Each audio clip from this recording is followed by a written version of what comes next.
Yo, what is up, YouTube? In today's video, we are going to be doing a tier list. We're bringing them back. This time, with a little bit more experience on some of the healing jobs, like Astrologian, White Mage, and Scholar. I'm going to be able to give a more accurate, detailed description on why I think I'm going to label these jobs this way, and why I think they could need a little bit more power. But without further ado, go ahead and roll that intro and we'll get right into today's video.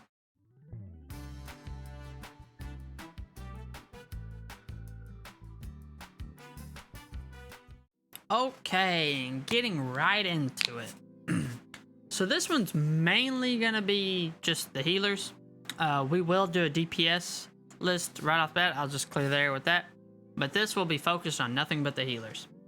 Now, with that being said, since there's only 3 jobs, I'm going to kind of go in bigger details and more meat to the information. And there will also be some gameplay of each job. But to start it off, let's start off with the Scholar. The only healer that involves a pet, okay? And for me, the Scholar almost falls into S tier. And the reason I believe it's an almost S tier job is its ability to make healing accessible messed up on that word, accessible to the beginner healers. To me, the job is an A tier when it comes down to all mechanics, in my opinion. I do think it has the ability to become S tier, but the main reason I would put it in S tier, if any, is just it feels like the easier job to me out of all of them when healing, because you have that pet to rely on, so that pet can just pretty much heal. Now, the general thing with the Scholar, though, and this is my kind of pet peeve with it, is sometimes things can get out of hand, and let's say your tank took too much aggro. It's not a good burst healer, and honestly, it's not supposed to be, but it would be the one con, is it isn't the strongest in any of its suits, I feel. Like, it's more supposed to be about barriers, in my opinion. Out of all 3 jobs, it's mainly the one that does barriers the best, but it doesn't heal very well. And to me, it almost feels like the Astrologian, if you master, is better than it. But that's a layer discussion.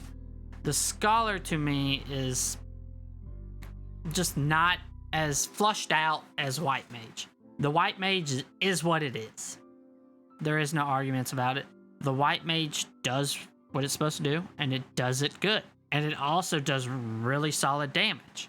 To me, the Scholar kind of lacks a little bit in every department. It doesn't do the best damage, but it doesn't do the worst damage. It doesn't do the greatest heals, but it makes it more accessible. It doesn't do the best barriers, but like, there's all different types of fields you can look at it, and it's not an S tier. And I know that most people are going to want me to rank these jobs just strictly off of what they can do. But I'm going to rank it off of just general, can a noob pick up this job and perform it decently?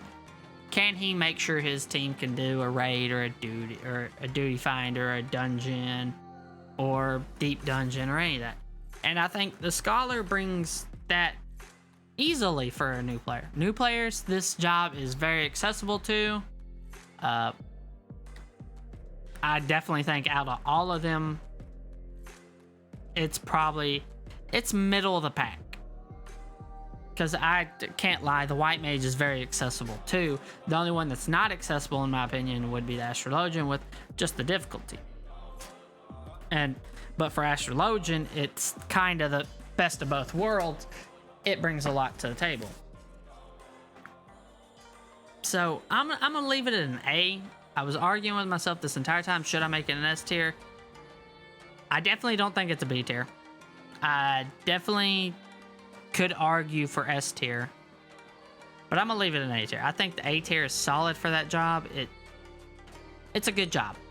But the thing with this is every job in this game is playable, clears all content, and they're just fun. But I'm not going to move it to S tier. Now, if we're talking noob friendly, it's S tier. I feel like this job brings a lot to the table and doesn't ask for a whole lot when it comes down to it. Now let's get right into Astrologian because it's next. Astrologian. If we're talking from the sense of can a new player pick it up? No. I think a new player will struggle with the fact that its rotation is very RNG heavy. It's one of the harder jobs to nail down. But if we're talking the best scholar versus the best astrologian, then this happens. Because if you are a very good astrologian, you have so much utility for this team. You could be straight barrier. You could be straight heals. Like, it's got best of both worlds. Kind of slowed down on that one, but it has best of both worlds. It can do everything really good. It's the job I want to play, but I'm too scared to jump into it because I know it does have a skill ceiling that is one of the higher ones in the game out of every job. I think the only job that I would put up there with it would maybe be Monk, maybe Ninja. But hey, I'm starting to play the Ninja a lot more, so maybe there'll be something there where I can learn this job as well. Because I never thought I'd play Ninja just because some of the rotation, along with it's a pretty intensive job. But it pays off. It has a good payoff. But I think the Astrologian is the best of both worlds. I think it being in the position it's in 5.5 is very good for it. 5.5 really brought this job up a little bit, in my opinion. I think it's definitely one of the healers you want to have on your team. I think if you don't have a scholar, you can get an astrologian. You don't have a white mage, you can get an astrologian. Like, it replaces both of them and does the job really good. I think the only downside of it is just the skill ceiling is not approachable for a new player. I think a new player will struggle with this job. I think, sure, they can pick it up and learn it, which I definitely think they should, because it is a great healer to have on the team. But I think the job is a mountain to climb when you want to really get down to it. Now, with that being said, here we are with the white mage. Now, the white mage is an S tier. There's no doubt about it.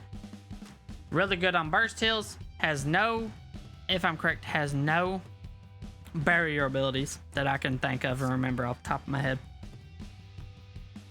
But brings so much damage for a healer. It's like not, oh my god, he's on DPS level. But he is like the white mage is definitely beginner friendly, good damage, and very good at heals. You could single-handedly bring back your tank easily with this job. I think you could bring back a whole team. It has the best burst heals. If your team randomly just gets burst down, it has the heal. The white mage is the beginner-friendly, easy to pick up job that I think most beginning healers will start out with. I think if it's not that, it definitely should be the scholar. Of course, we do got the new job Sage coming, which in my opinion, I think it won't have a high skill ceiling. I think when it first comes out, I think the Sage will be an not an S tier, A tier. I think it'll be high A tier. I think it won't bring much heals in my opinion. I think it'll mainly be barriers, which as we can see from the trailer, it looks like it's going to be the barrier DPS healer. I think it's going to be what white mage is to healing, but for scholar. So in my opinion, I think it'll bring damage and barriers. So ultimately, I think the combo I think to be looking for like in 6.0 raids, in my opinion, is white mage and Sage. I think them two together are going to be perfect. I think the barriers from the Sage and the heals, the burst heals from the white mage and the damage for both of them is going to be really good for raid. I think the utility on them two together is going to be good. But back onto just the white mage. The white mage, I think, is S tier. I think it's the best healer in the game. I think the Astrologian's in a good spot now. If they could just kind of flush out some of the RNG, but that's kind of built into the class, so I don't think they need to get rid of it. So I think it's S tiers are going to be white mage and Astrologian, and A tier is going to be Scholar. I definitely think the healers are in a really good spot. I do wish more people would play healers. I think it's a role that most people don't want to do because they think, oh, they're not going to be doing much. I think it's a role where you can really surprise people. A really good healer can make the difference in a raid and a dungeon. Same goes for everything else, but I feel like if you have a really good healer, you have the faith that you will clear it no matter what. As long as that tank can stay up, then you know you got it. Well, that's been it for this this tier list for healers. I definitely will do one for DPS. I think I want to split it up with ranged, melee, casters, or maybe I should just do them all together because that'd be a longer video, but maybe we don't want a longer video. But without further ado, I'm going to go ahead and get out of here. Be sure to like, comment, and subscribe. Let me know what you want to see in the next one. I did read the comments on the last video, and we will have a patch video for 6.0. I will hand on desk. There will be patch cycle videos released. I will try to stay up to date on patches with all the patch news, and I will get them videos out. I definitely want to do it in a different sense. I don't want to be like everybody else, just talk about the notes. I want to have it more like a discussion type. But yes, there will be patch videos that I will be making regularly, as well as I will be eventually doing class guides on every class. That one will be a while because I'll probably wait till after Endwalker, but that one will definitely be a thing. But hey, just be on the lookout. This is going to be the main identity of the channel. I will definitely make this channel focus more on Final Fantasy Online because I think this game is amazing. I think it needs somebody to really preach for it, and I kind of want to be that person. I know that's big of me to say, but whatever. It is what it is. But without further ado, I'm going to go ahead and get out of here. Peace. Have a good day, and bye-bye.